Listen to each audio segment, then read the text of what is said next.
యాక్టివ్గా పార్టిసిపేట్ చేస్తున్నారు, కొంతమంది పిల్లలు అల్లరి చేస్తున్నారు, కొంతమంది ఏమీ వినకుండా సైలెంట్గా కూర్చున్నారు. ఇది మనకు క్లాస్ రూమ్లో జనరల్గా ఎదురయ్యే సన్నివేశం. అయితే దాంట్లో ఒక పిల్లవాడు, స్పెషల్గా ఒక పిల్లవాడు బాగా అల్లరి చేస్తున్నాడు. అంటే సార్ చెప్పేది ఏమీ పట్టించుకోవట్లేదు, విపరీతంగా అల్లరి చేస్తున్నాడు. తాను అల్లరి చేయడమే కాకుండా మిగతా వాళ్ళని కూడా డిస్టర్బ్ చేస్తున్నాడు. క్లాస్ చెప్పనియట్లేదు, టీచర్ని డిస్టర్బ్ చేస్తున్నాడు, పిల్లల్ని కూడా డిస్టర్బ్ చేస్తున్నాడు. సో అప్పుడు టీచర్కి ఏమనిపిస్తుంది? యాజ్ యూజువల్గా ఏమవుతుంది? కోపం వస్తుంది. కోపం వచ్చేసి ఏం చేసిందంటే స్టార్టింగ్ డే వరకు పిలిచి, బాబు ఇట్లా అల్లరి చేయొద్దు, నువ్వు మంచిగా చదువుకోవాలి అని చెప్పేస్తే వాడు అప్పుడే ఒకటిసారికి చెప్తే మారిపోతే పిల్లాడు ఎందుకు అవుతాడు? మారిపోతాడా? ఒక్కసారి చెప్పగానే నువ్వు చాలా మంచివాడు మారిపోతాడా? మారిపోడు కదా. సో సార్ చెప్పాడు, వెళ్ళిపోయాడు. మళ్ళీ నెక్స్ట్ డే స్కూల్కి వచ్చాడు, మళ్ళీ సేమ్ సిచ్యువేషన్. అందరూ సిన్సియర్గా వింటున్నారు మ్యాథ్స్ క్లాసు, కానీ వాడు మాత్రం వినడం లేదు, ఇంకా ఎక్కువ అల్లరి చేస్తున్నాడు. సార్ క్లోజ్ అయిపోయాడు అనుకున్నాడో, ఫ్రెండ్ అయిపోయాడు అనుకున్నాడో ఏమో, కానీ ఇంకా ఎక్కువ అల్లరి చేస్తున్నాడు, ఇంకా ఎక్కువ డిస్టర్బెన్స్ చేస్తున్నాడు. సో మళ్ళీ సార్ సేమ్ పిలిచాడు, మళ్ళీ ఏమంటారు మోటివేషన్ చేశాడు, మళ్ళీ అయిపోయింది. నెక్స్ట్ డే మళ్ళీ వచ్చాడు, సేమ్ సిచ్యువేషన్, ఏం మారలేవాడు. అప్పుడు సార్కి విపరీతమైన కోపం వచ్చింది. చెప్పినాం తర్వాత ఏం చేస్తాం? కొట్టడం స్టార్ట్ చేసాం. సో బాగా కొట్టిండు వాడిని. సార్ ఎంత కొట్టిండంటే, సార్ కొట్టిన దెబ్బలకి వాడు ఖచ్చితంగా విపరీతంగా ఏడవాలి. ఇంకా మన భాషలో చెప్పాలంటే, సార్ ఇంతగానం కొట్టినా కదా, రేపు మా అమ్మలో మన వచ్చి నీ సంగతి చెప్తా అనాలి వాస్తవంగా అయితే. కానీ వాడు అవన్నీ ఏం అనలే. నువ్వు ఎంత కొట్టినా కూడా నవ్వుతుంది అనమాట సార్ను చూసి. సార్ ఎంత కొట్టినా వాడు ఏడవట్లే, నవ్వుతున్నాడు. అప్పుడు సార్ ముఖ చిత్రం ఎట్లా ఉంటుంది? ఇంకా కోపం ఎక్కువైంది కదా. నేను చెప్తే వినలేవు, అట్లా అని కొడితే కూడా కనీసం నేను కొట్టిన దెబ్బలకి ఏడవలనే ఏడవాలి, అది కూడా లేదు, ఇంకా నవ్వుతున్నాడు వాడు. అప్పుడు ఇంకా సార్కి ఏమైపోయింది? ఇంకా కోపం వచ్చేసి ఇంకా ఎక్కువ కొట్టేసింది, విపరీతంగా కొట్టేసింది అనమాట. కొట్టేసినప్పుడు అప్పుడు ఆ దెబ్బలు తాగలేక ఆ పిల్లవాడు బాగా ఏడిచి కళ్ళల్లో నీళ్ళు బాగా వచ్చేసినాయి. అప్పుడు మన కోరిక నెరవేరింది, టీచర్ కోరిక నెరవేరింది, కళ్ళల్లో నుంచి నీళ్ళు వచ్చేసినాయి. సార్ ఈగో సాటిస్ఫై అయిపోయిన తర్వాత వాళ్ళు ఏడుస్తూ ఉంటే మిగతా పిల్లలంతా, క్లాస్ రూమ్లో ఉన్న పిల్లలంతా టీచర్లు చూస్తున్నారు అనమాట. ఎట్లా చూస్తున్నారు అంటే, ఈ సార్లు చంపేద్దామన్నంత కోపంగా చూస్తున్నారు. ఎందుకు? తమ ఫ్రెండ్ని వాడు డిస్టర్బ్ చేసినా, వాడు అల్లరి చేసినా, ఏం చేసినా వాడు వాళ్ళకి ఫ్రెండ్.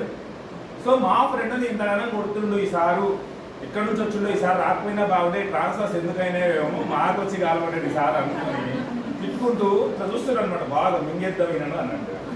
సో అప్పుడు సార్కు వీరి మీద కోపం కాస్త వారి మీద అక్కడ సైడ్ మళ్ళీంది. వీళ్ళంతా ఏంటి ఇట్లా చూస్తున్నారు. అప్పుడు ఒక పిల్లవాడు లేచింది దాన్ని, లేచి సార్ ఇక మీరు ఆపేసేయండి సార్, కొట్టాల్సిన అవసరం లేదు, మా ఫ్రెండ్ని మీరు కొట్టాల్సిన అవసరం లేదు, ఆపేసేయండి అన్నాడు అనమాట.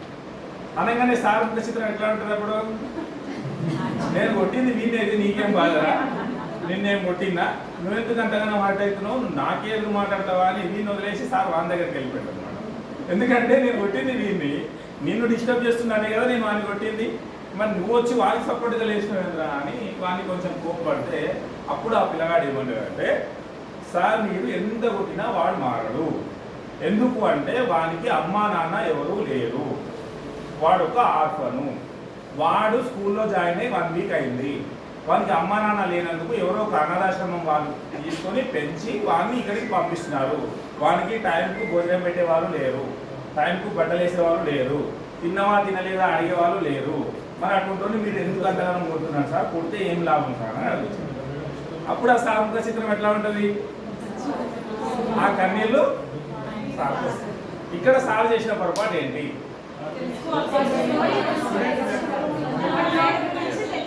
స్టూడెంట్ని ఎప్పటికీ మనం ఏం చేస్తున్నాం యాజ్ ఎ టీచర్గా, వాడు చదవట్లేదు అని ఆలోచిస్తున్నాం తప్ప అసలు ఎందుకు చదవడం లేదు, వాడి బ్యాక్గ్రౌండ్ ఏంటి, వాడి పుట్టుపూర్వతరాలు ఏంటి, వాడికి అమ్మ ఉందా నాన్న ఉందా అనేది ఏమి మనము ఆలోచన చేయలేదు. నేను చెప్పిన ఇన్సిడెంట్. ఒకవేళ సార్ కనుక నిజంగా వాడి పుట్టుపూర్వతరాలు వాడు బాగా అల్లరి చేసినప్పుడు పిలిచి, బాబు మీ అమ్మ పేరేంటి, మీ నాన్న పేరేంటి, నువ్వు ఎక్కడ ఉంటావు అని అడిగి వాడిని కేస్ స్టడీ చేసి ఉంటే కనుక ఫలితం ఎట్లా ఉండేది? అప్పుడు వాడిని ఎట్లా ట్రీట్ చేసేవాళ్ళం? మిగతా పిల్లలందరికంటే వారి మీద ఒక కైండ్నెస్, దయ, జాలితో వాడిని పక్కకు పిలుచుకొని, అవసరమైతే ఇంకొక గంట ఎక్స్ట్రా క్లాస్ తీసుకొని, వానికి 5th క్లాస్ చదువుతున్నాడు, మన బాధ ఏంటి? 5th క్లాస్ చదివే వానికి అన్నీ రావాలి, అడిషన్ రావాలి, సబ్ట్రాక్షన్ రావాలి, మల్టిప్లికేషన్ రావాలి, డివిజన్ రావాలి, కానీ వానికి 1, 2 రావు. సో అప్పుడు వాని బ్యాక్గ్రౌండ్ తెలిసి ఉంటే మనం ఏం చేస్తాం? వానికి కూర్చోబెట్టి 1 దగ్గర నుంచి నేర్పిస్తాం. ప్రేమగా వాడు అల్లరి చేసినా ఏమనము, చదవకపోయినా ఏమనం. అప్పుడు వానికి నేర్పించే అవకాశం మనకు దొరుకుతుంది, వాడు కూడా సిన్సియర్గా నేర్చుకునే అవకాశం ఉంటుంది. దీన్ని బట్టి మీకు ఏమర్థమైంది?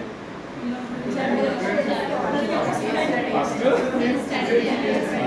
అంటే ట్రైనింగ్లో మనం ఎక్కడికి వెళ్ళినా కూడా ఒక కొత్త విషయం తెలుస్తుంది. ఈ విషయం నాకు ట్రైనింగ్లో కాదు తెలుసుకున్నాను. సో ఆ టీచర్ నేనే, వేరే కాదు. సో ఎందుకు అంటే